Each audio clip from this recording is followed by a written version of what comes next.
This was supposed to be a report about another day of training of the Foreign Legion of the DIU, also known as GUR. Almost nothing too exciting for a war journalist.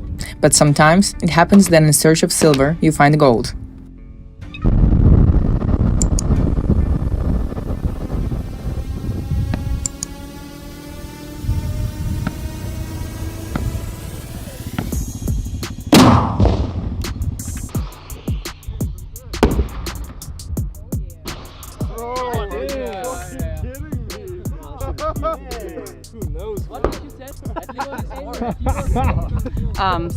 Just during our time here, we stumbled upon the craziest MEDEVAC unit. It's called MEDEVAC Alpha, and now they're practicing the RPG shots from their quad. The point is that they don't want to waste their time while waiting for casualties. They want to kill Russians. So that's what they're learning to do.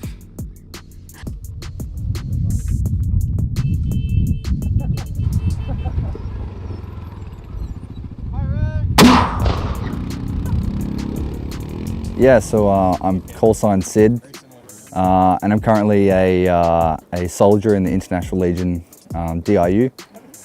And yeah, I'm on MAD Team Alpha, which is a medic slash rocket team. And how does it work, medic slash rocket? It's an interesting capability that formed last year due to some capability gaps. We started off as like medics attaching into teams, providing like on-the-ground medical support for teams, and it kind of turned into us turning into a fire support role as well, and being able to split the team and be able to do two roles at once. As a unit, we definitely needed to recruit more people, grow our size a little bit, so and it's always good to do training, even in war, because you can never be good enough. But you were mentioning you were excited to go back. Why? Yeah, I'm not a fan of training. I like doing the actual job. It's a necessary evil, training. Yeah, it kind of feels like Groundhog Day, waking up, train, back to sleep, wake up, train. On the front line, it's a bit more dynamic and chaotic, and that's what I came here to do.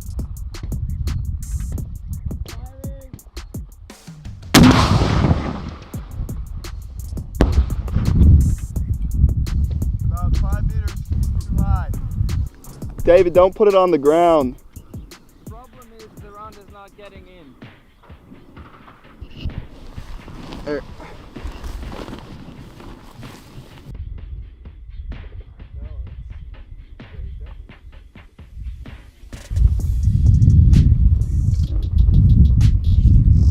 Yep, that's interesting. Alright, you're clear now. I hope it doesn't blow in my face now. Nah, you'll be alright.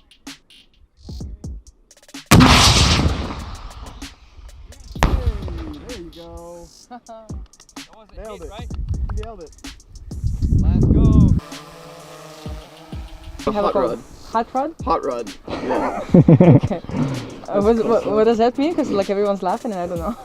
Oh, it's just like it's just a nickname. There's a movie called Hot Rod, and like. Well, you didn't serve in the army back in the States, right? Nope. So, how was this transfer for you from civilian life to full-on war? It was okay. Not bad. There's obviously some differences, but I grew up around guns, grew up shooting, all that kind of stuff, and being surrounded by people who were in their respective countries' militaries has really helped me. And even like here, I really like our team does a little more like direct action stuff with the rockets, as you've seen. But I, for my part, basically just stay on the medical side. Mm-hmm. So doing combat medicine, casualty collection points, CASEVAC, that kind of thing. What would you say to the people that want to come join the training, the fighters? Mm-hmm. What would be their doom? What would be your do's and don'ts for them? Do's, try and make contacts, but be physically fit first. That's the biggest thing. A lot of people come over and they're not in good shape, even if they have prior experience and all different things. Like you definitely have to be in shape to come here. If you don't have prior military background, have some sort of skill that you can use. So either go get trained in medicine, go to EMT or paramedic or whatever you do in your respective country, learn how to use drones, take TCCC courses, all that kind of thing. Yeah. Don't come out of here. Don't come here with the expectation that you're gonna be some kind of like hero or like, you know, doing a lot. You'll have a very small part in the war, but you know, that part still needs to be played. But anyone who comes and thinks they're gonna be some kind of big Navy SEAL operator or something like that, that's just stay home. That's not how it works here. So. Roach from Philadelphia is the newest member of Med Team Alpha. Due to security reasons, we won't show his face. He was an officer in the US Army for 6 years and then spent 2 years working as a nurse to gain the necessary medical experience. I felt like that combined with my military experience and deployment history would help make me an asset here. So then I came over a couple months ago. How does our war is different from anything that you've experienced? The entirety of my career in the military was, my profession was with counterinsurgency. So we're focusing on asymmetric warfare and terrorist insurgents. Here we are the smaller force fighting a country that's invading this land. So the level of armament and the volume of actual firepower and manpower being employed on both the fronts is 10 or 12 times the magnitude of anything any American war on terror veteran would have seen.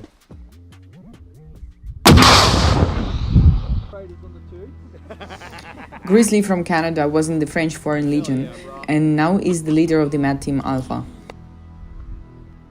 You've been fighting for quite a long time. What do you do personally to keep your mind clear, I don't know, focused? It's difficult because I think it's something that you either have or you don't. When I get into a firefight, when I get shelled, the thinking part of my brain turns off and I'm just in working mode. Like, okay, I'm working now. And like fear and uncertainty and all that just isn't there because like half of my brain is not on at that moment. Not everyone has that. Some people deal with it differently. That's just how it is for me personally, and that's how I deal with it. Is it the best way?